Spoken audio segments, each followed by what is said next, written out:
તો સુરતમાં કિશોર ભજીયાવાળાની એક પછી એક સંપત્તિઓ સામે આવી છે। આઈટી વિભાગને નવસારી અને સુરતના વક્તરાણ ખાતે જમીનો મળી આવી છે। સુરતમાં 7 વીઘા જમીન કિશોર ભજીયાવાળા તેની પત્ની કમલદિલ પુત્રી સોનલ પુત્ર જિગ્નેશના નામે છે, જ્યારે નવસારીના જલાલપુર ખાતે બ્લોક નંબર 209/1 વાડી જમીન બોલે છે।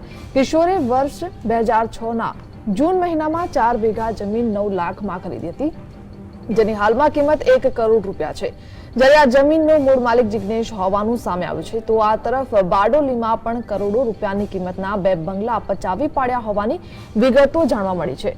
10 માસ અગાઉ એક વ્યક્તિ કિશોર પાસેથી 1 કરોડ રૂપિયા વ્યાજ લીધા હતા, જેનું 1 કરોડ રૂપિયા વ્યાજ પણ ચૂકવ્યું હતું, પરંતુ વધુ વ્યાજ ન ચૂકવી શકતા કિશોરે કરોડની કિંમતના 2 બંગલા પોતાના નામે લખાવી લીધા હતા।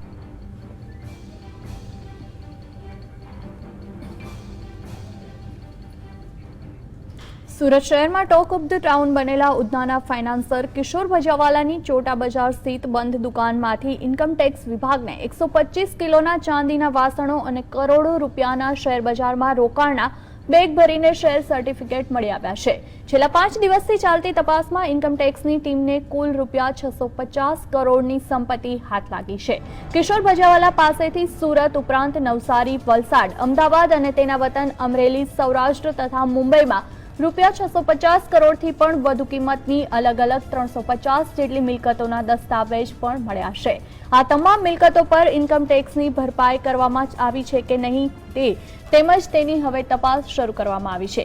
આગામી દિવસોમાં આ 650 કરોડનો આંકડો વધવાની શક્યતાઓ પણ અધિકારીઓ વ્યક્ત કરી રહ્યા છે। ચોટા બજાર ખાતે આવેલી બંધ દુકાન પર ઇન્કમટેક્સ વિભાગની ટીમને 10 ટન મોટી એક લોખંડની તિજોરી મળી આવી હતી। આ તિજોરી ભજીયાવાલાના મોટા દીકરા જિગ્નેશની હાજરીમાં ખોલવામાં આવી હતી। તિજોરીમાં મૂકેલા 125 કિલોના ચાંદીના વાસણો પણ મળી આવ્યા હતા। આ સાથે જ ભજીયાવાલા અને તેના પરિવારના સભ્યોના નામે શેર બજારમાં કરોડો રૂપિયાના રોકાણના બેગ ભરીને શેર સર્ટિફિકેટ્સ પણ મળી આવ્યા છે। આ ઉપરાંત અન્ય મિલકતોના દસ્તાવેજો અને એગ્રીમેન્ટ પણ ઇન્કમટેક્સ વિભાગને હાથ લાગ્યા છે। ઇન્કમટેક્સ વિભાગ દ્વારા મળી આવેલા દસ્તાવેજોના આધારે એક યાદી તૈયાર કરવામાં આવી રહી છે।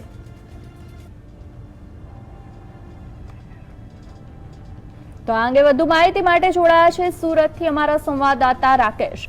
રાકેશ, સતત 5 દિવસથી ઇન્કમટેક્સ વિભાગ દ્વારા તપાસ થઈ રહી છે અને એક પછી એક કરોડોની સંપત્તિ અને સોના ચાંદીના દાગીના વાસણો મળી આવ્યા છે, તો વધુ આજે 5મા દિવસે શું કાર્યવાહી હાથ ધરાઈ છે અને શું મળ્યું છે આજે ઇન્કમટેક્સને?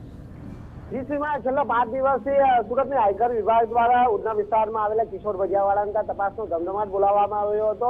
તપાસનો આજે 6થો દિવસ છે, ત્યારે આજે પણ આયકર વિભાગની તપાસ યથાવત રહી છે। વાત કરવા જઈએ તો કે સુરતના વક્તાણા તેમજ નવસારી ખાતે જમીનો બહાર આવી છે। પોતાના કિશોર ભજીયાવાળા અને તેના પરિવારના નામે કરોડોની જમીનની વિગતો બહાર આવી રહી છે, ત્યારે આયકર વિભાગ દ્વારા 650 કરોડના દસ્તાવેજો તેમજ તમામ સંપત્તિ કબજે કરી સીઝરનો કાર્યવાહી હાથ ધરવામાં આવી રહી છે। બીજી વાત કરવા જઈએ તો કે હજુ પણ આગામી દિવસોમાં આ આંકડો 2000 ને આંબી જાય તેવું સૂત્રો દ્વારા જાણવા મળી રહ્યું છે। કિશોર ભજીયાવાળાની જે વ્યાજખોરીની જે નીતિ છે તેમાં કેટલાય લોકો હોમાઈ ચૂક્યા છે અને લોકોની જે મજબૂરીનો ફાયદો છે ત્યાં કિશોર ભજીયાવાળાએ ઉઠાવી ને અનેક સંપત્તિ પચાવી પાડવાની આપનો કોલ પ્રતિક આભાર રાકેશ સમગ્ર જાણકારી માટે। અને જે રીતે કિશોર ભજીયાવાલા પાસેથી 650 કરોડથી વધુની બેનામી સંપત્તિ ઇન્કમટેક્સ ડિપાર્ટમેન્ટને હાથ લાગી છે। તો કિશોર ભજીયાવાળાની 6 વર્ષ જૂની મિલકતો જપ્ત કરવાની કાર્યવાહી પણ કરવામાં આવશે। ભજીયાવાળાને ત્યાં ઇન્કમટેક્સના દરોડા પછી શું? દરેક લોકોના મનમાં આ સવાલ ઉઠ્યા છે। ઇન્કમટેક્સના અધિકારીઓ ભજીયાવાળા ફરતે ગાડીઓ કસવા માટે કેસ મજબૂત બનાવી રહ્યા છે। ઇન્કમટેક્સ દ્વારા ફાઇનાન્સ એક્ટની કલમ 197C હેઠળ 6 વર્ષ જૂની તેની મિલકતો પણ જપ્ત કરવાની કાર્યવાહી હાથ ધરાશે।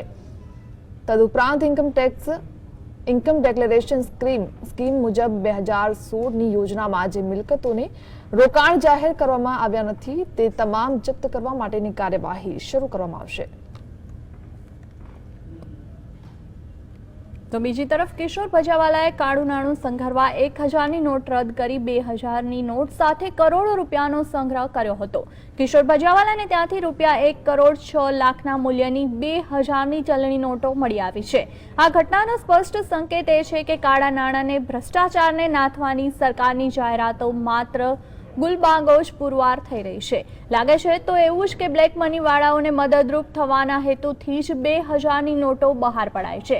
કેમ કે જો 1000ની મોટી નોટ બ્લેક મનીમાં વપરાતી હોય તો પછી એને રદ કરીને 2000ની નોટો બહાર પાડવી એ તો લેભાગુઓને સરળતા કરી આપવા બરાબર છે. એટલે સામાન્ય વ્યક્તિને 2-5 હજાર મેળવવા દેશભક્તિના નામે બેંકો એટીએમ બહાર ઊભા રાખવા અને કાળા નાણાંવાળા માલે તુજરાવને બેંકોના પાછલા બારણેથી કરોડોની નોટો સપ્લાય કરવાની ગોઠવણ કરી આપતી એવી સરકારની પ્રવૃત્તિ સામે આવી રહી છે.